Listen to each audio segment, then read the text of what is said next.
Today we're doing a review of my most important machine thus far. I've actually made videos of it because it's freaking awesome. The Langmuir Systems Crossfire Pro CNC Plasma table, complete with the razor weld cut 45 that I also got off the website. Now, as a full transparency, I did add a few things aftermarket for myself. I got all the accessories it came from, save for like a laptop holder, because the hell would I buy a metal bracket when I have a metal shop? That seems kind of silly. But let's dive into it first. Alrighty, so first, not a bad machine. The red tabs at the bottom are aftermarket wheels I actually installed. I made a bracket on said plasma table to be able to fit them. I threaded it and milled it out in the little machine shop here. The holder for the plasma, that's just a couple pieces of angle iron and a ratchet strap. I'll see the little ratchet strap I actually got with a mag drill, wasn't too bad. And just a normal cross brace in the front of the angle iron, so I can upgrade as need be. Now, plasma itself, not bad. It'll do pretty much everything you throw at it. It claims it'll do up to 5/8, which I've never really had to push it that hard.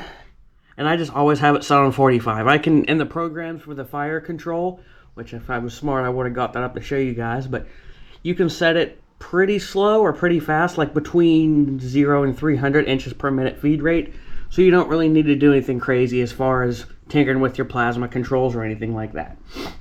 Now, my first big issue with this was just the lack of cable management. Like it come with this tube that pivots and swivels to hold your cables, but that's dirty. It doesn't look quite right, and it's all the extra craziness as far as your computer hookup, the power to the actual servo motors, and even the power cable for the plasma itself. Now, the way I manage that, zip strap the absolute crap out of it. And the other things, if I had the chance to, I use these little tiny bungee cords from Harbor Freight. They come in a square round tube thing, and those have been absolutely invaluable. I'd highly recommend, if you get this machine, to get those. Now, I also decided, since it's a table with those little bungee straps, I put my angle grinders on here, so I have easy access to those. And even my die grinder works really well that way, and I think that'd be a nice feature if they would include like a section or a way to hook your power equipment to it, because it's a table. It takes up a lot of space. Like in the shop, it's a pretty good footprint that it takes up. Now, the reason I didn't get the wheels, speaking of space it takes up, from Langmuir, they weren't quite the right price for what you get. And the feet of them, I actually threw the old feet away because they were so stinking cheap. These guys, the leveling feet, they're just bad. They're super flimsy. They didn't adjust very easy, and they were just a royal pain. I got rid of those. I welded some plates on the bottom with some bigger wheels. They can support way more weight and just be way more effective, and they got locks on them. So I don't plan on doing aftermarket Langmuir wheels on any of the machines ever again. Now, jumping into kind of the axis and the motion of it, I like how easy it was to set up with these lead screws. Just a couple on each side. You have one in the middle and a teeny tiny one on your Z-axis. So it makes it work out really good. And since you're not really doing anything crazy as far as throwing chips, being that it's a plasma, you don't really have to worry about damage. If you're pushing it around, you have to have a little bit of caution just to make sure you're not, bending the snot out of, or otherwise doing damage to your lead screws. I actually went, and you can probably see just a little bit of residue, but I put some grease on the lead screws themselves, see if I can get a little bit better lifetime out of them. And my cable management's just cables everywhere. And for the ground, I have it looping from the plasma unit up under the table, across, wrapping around that support, underneath the lead screw, and right here. Langmuir says you're supposed to ground directly to whatever you're cutting. What I actually ended up doing is I ground to the grid right here with the water table in it. And just so you guys know, normally it would have more water in it, but since I'm wheeling it around, my floor is not level, so I have it real low. Figure why splash all my water out. But that water becomes conductive after a couple of cuts. For Pete's sakes, it's suspended metal particles. So I haven't had any kind of issue as far as how that's concerned. Now, it'll cut everything from this real thin 18 gauge stuff.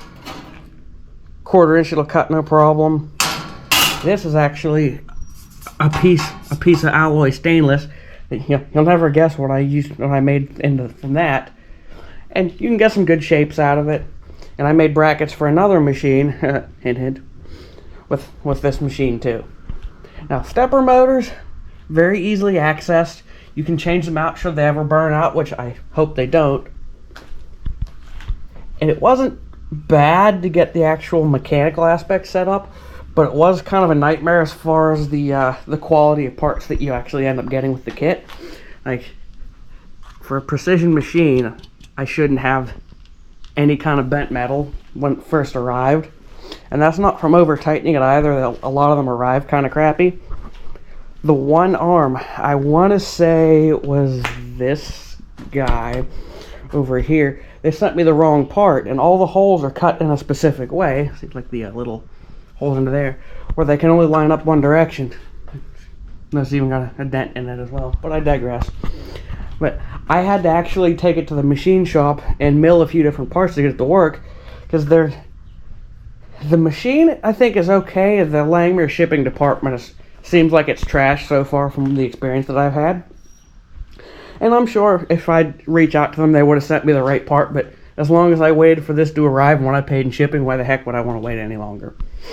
Now, the torch I have with it, it's the machine torch that actually came with the plasma cut. It was about $500 extra on top of everything. Why on earth it's got a 25-foot cable, I don't know. I would have preferred maybe like a 10-foot cable just to get rid of all the massive mess from it. Now, overall, going back, I mean, it's got issues, but it's a case of you do get what you pay for. And having worked on the big plasma tables in the mills and the factories, this is nowhere near those prices, but it's not that far off from the performance. I mean, it's smaller, but you get the good precision, you get a good amount of speed, and it's upgradable, which is fantastic. So, for beginners and beginner machine shops, even hobbyists and whatnot, I would really recommend it, even small business for that matter. Just make sure to get some wheels for it, make sure to make it upgradable like I did, as far as like the table to put the plasma in, and some tool racks. But other than that, I would recommend it. If you are a serious fabrication shop and you have access to 3-phase and a big shop and better financing, 100% go for a big brand that's one giant solid cast piece. Putting this together was an absolute atrocious mess because nothing lined up right, nothing went smooth, and lining everything up was a nightmare, and it took forever. But for what it is, it came in a kit and I had to put it all together for this use. I would recommend it for most, I would say. And if you're watching this video, that's probably because you're interested in it. You've already probably made up your mind. Now, personally, if I could go back, I might invest in just in a little bigger plasma cutter. And I already sent a recommendation to Langmuir that since this is just holding, that's just a normal clamp, which is also very nice.